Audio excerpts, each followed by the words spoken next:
नमस्कार, आप देख रहे हैं बेस्तक की खास रिपोर्ट। मैं हूं रजत देवगन। बाजार बंद होने के बाद देश की सबसे बड़ी आईटी कंपनी टीसीएस ने अपने तिमाही नतीजे पोस्ट किए हैं। तो कैसे रहे क्वार्टर 3 में टीसीएस के नतीजे, उसका असर स्टॉक प्राइस पे क्या पड़ सकता है, कल जब बाजार खुलेगा तो स्टॉक मार्केट कैसे रिएक्ट करेगा नतीजों पे, और साथ ही साथ अन्य आईटी स्टॉक्स का भविष्य कैसा दिखाई दे रहा है, इस रिपोर्ट में आपको बताएंगे। शुरू से आखिर तक वीडियो जरूर देखिएगा, लेकिन शुरुआत हम नतीजों के साथ ही कर रहे हैं, क्योंकि एक बार तो मुनाफे की फिगर जो आई उसको देखकर चौंक गए। मुनाफा किसी के भी अनुमान से कम है, 12.25% का डेंट पड़ गया मुनाफे की फिगर में भैया।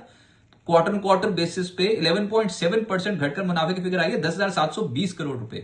कोई नहीं सोच रहा था ऐसा होगा, लेकिन हो गया। क्यों हुआ, इस वीडियो में आपको बताएंगे। थोड़ा सा इंतजार कीजिए। 2% आय बढ़ी है और यह आंकड़ा ठीक साउंड कर रहा है। 67,087 करोड़ रुपए क्वार्टर क्वार्टर बेसिस पे 2% का इजाफा है। हम एक्सपेक्ट कर रहे थे कि 66,700 करोड़ रुपए के आसपास की आय आएगी, तो यह आंकड़ा ठीक आ गया। ऊपर से ऑपरेशनल परफॉर्मेंस भी ठीक नजर आ रही है। एबिट 2% बढ़ा है, 16,889 करोड़ रुपए, जो कि हम एक्सपेक्ट कर रहे थे 16,800 करोड़ रुपए के आसपास रहेगा, तो ठीक है परफॉर्मेंस। मार्जिन की पिक्चर भी ठीक नजर आ रही है।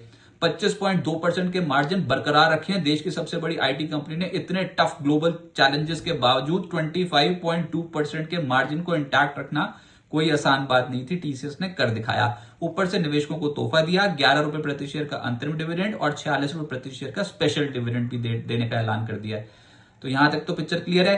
अब मुनाफा क्यों घटा 12.25%? तो क्वार्टर 3 में एक एक्सेप्शनल आइटम आया हुआ है, और एक्सेप्शनल घाटा जो है वो है 3,391 करोड़ रुपए का। उसकी वजह से बॉटम लाइन पे इंपैक्ट आया है। इसकी वजह से मुनाफा 11.7% घटकर आया तिमाही दर तिमाही आधार पर, जो किसी ने एक्सपेक्ट नहीं किया था। लेकिन ये वन ऑफ है, बाजार इसको झेल जाएगा। अगर इसकी वजह से स्टॉक नीचे जाना हुआ तो फिर वो वापसी भी कर सकता है। टोटल कॉन्ट्रैक्ट वैल्यू, जिसको हम टीसीवी बोलते हैं, तो कंपनी का कहना है क्वार्टर 3 में टीसीवी है 9.3 बिलियन यूएस डॉलर्स की। तो ऑर्डर विंस भी ठीक नजर आ रही है। अब जो हम सेगमेंट वाइज रेवेन्यू की बात करते हैं, कितनी ग्रोथ देखने को मिल रही है, और रीजन वाइज, ज्योग्राफी वाइज कैसी ग्रोथ देखने को मिल रही है, तो उस पर सबसे पहले नजर जाती है बीएफएसआई, क्योंकि मेजरली कंट्रीब्यूट तो बीएफएसआई सेगमेंट ही करता है इनके रेवेन्यू में। लगभग 31.9% का योगदान इसी का ही है। तो क्वार्टर क्वार्टर बेसिस पे बीएफएसआई सेगमेंट का जो रेवेन्यू में डी ग्रोथ आ रखी है, कांस्टेंट करेंसी ग्रोथ जो है -0.4% पोस्ट कर रखी है क्वार्टर क्वार्टर बेसिस पे। टीसीएस ने यहां पर पंगा पड़ा हुआ है, क्योंकि बीएफएसआई का इनका अभी जो सबसे स्ट्रांगली कंट्रीब्यूट करता है ना रेवेन्यूज में, वहां पर ही अगर डी ग्रोथ नजर आ रही हो तो फिर वो आगे कैसे बढ़े। फिर यहां पर अगर पॉजिटिव ग्रोथ आती तो उसका असर पड़ता। वाई एंड वाई बेसिस पे 1.6% ग्रोथ है, लेकिन अगर आप सीक्वेंशियल देखोगे क्वार्टर क्वार्टर बेसिस पे तो -0.4%।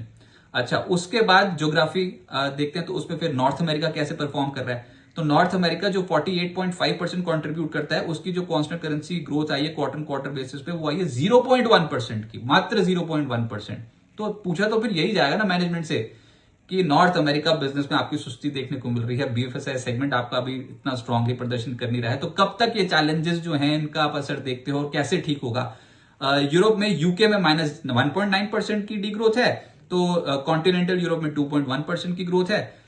तो थोड़ा मिक्स पिक्चर है, लेकिन हम तो ट्रैक करेंगे नॉर्थ अमेरिका, जो कि मेजरली रेवेन्यूज में कंट्रीब्यूट करता है, और वहां पर ग्रोथ में सुस्ती देखने को मिल रही है।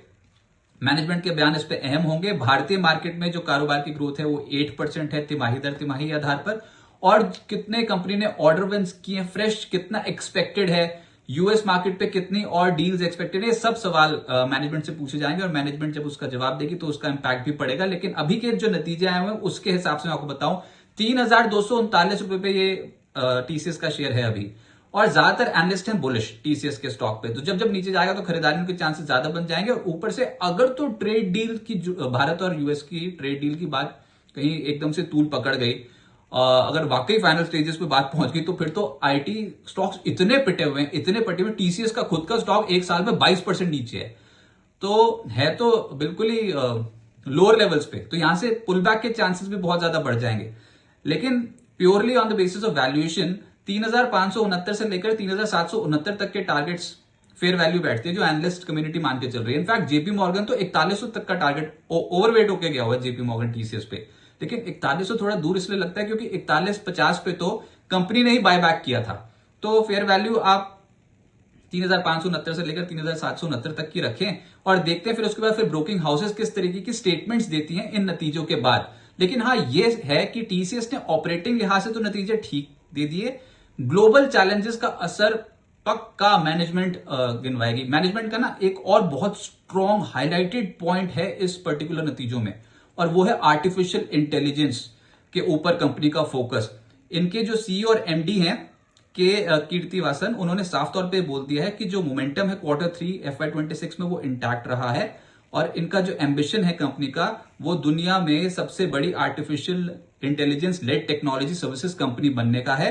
और ये जो आर्टिफिशियल इंटेलिजेंस सर्विसेज है वो अब एनुअलाइज रेवेन्यू में 1.8 बिलियन यूएस डॉलर्स कंट्रीब्यूट करते हैं। तो आर्टिफिशियल इंटेलिजेंस, डेटा सेंटर्स और जो एम्प्लॉयज भी टीसीएस जो हायर करेगी ना, उसमें स्किल सेट भी यही ढूंढेगी आर्टिफिशियल इंटेलिजेंस से जुड़े हुए। तो प्योरली ऐसा लग रहा है कि अब कंपनी का एग्रेसिव प्लान है आर्टिफिशियल इंटेलिजेंस को लेकर, और ये आने वाले समय के लिए एक बहुत बहुत बड़ी अपॉर्चुनिटी भारत के लिए भी और टीसीएस के लिए, पूरे आईटी सेक्टर के लिए बनती हुई नजर आएगी। शेयर बाजार पे क्या इंपैक्ट पड़ेगा? बाजार इसको शायद झेल जाएगा, लेकिन ना इस समय आईटी स्टॉक्स पहले ही ओवरडन है, बहुत ज्यादा बीटन डाउन। पूरे साल हमने देखा कि अंडर परफॉर्मेंस हुई है, वो तो अब जाके थोड़ा नेशनल सोर्स से रिकवरी देखने को मिल रही है, इन होप की कुछ ट्रेड डील से जुड़ी कोई खबर आ जाए। और वैसे भी इन लेवल्स पे आईटी स्टॉक्स इतने बीटन डाउन स्टॉक्स हैं।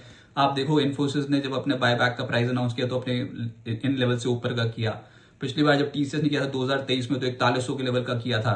तो कंपनियां खुद समझती है कि उनकी जो स्टॉक की वैल्यू है वो नीचे है, लेकिन हाँ, शॉर्ट टर्म में ब्लिप्स को आप नेग्लेक्ट नहीं कर सकते। अगर कोई झटका लगता भी है तो हो सकता है कि बाजार उसको शॉर्ट टर्म में झेल जाए, उसके बाद फिर नेशनल सोर्स रिकवरी आए। जो मेजर फोकस रहेगा वो मिड कैप आईटी स्टॉक्स पे रहेगा। देश की सबसे बड़ी आईटी कंपनी ने अपने मार्जिन्स को इंटैक्ट रखा है, ऑपरेशनल लिहाज से परफॉर्मेंस ठीक रखी है, लेकिन ग्लोबल चैलेंजेस के ऊपर कंपनी क्या कहती है उसका इंपैक्ट पड़ेगा। और हम जो ट्रैक करेंगे वो कल मिड कैप आईटी स्पेस को ज्यादा ट्रैक करेंगे पोस्ट टीसीएस नंबर्स।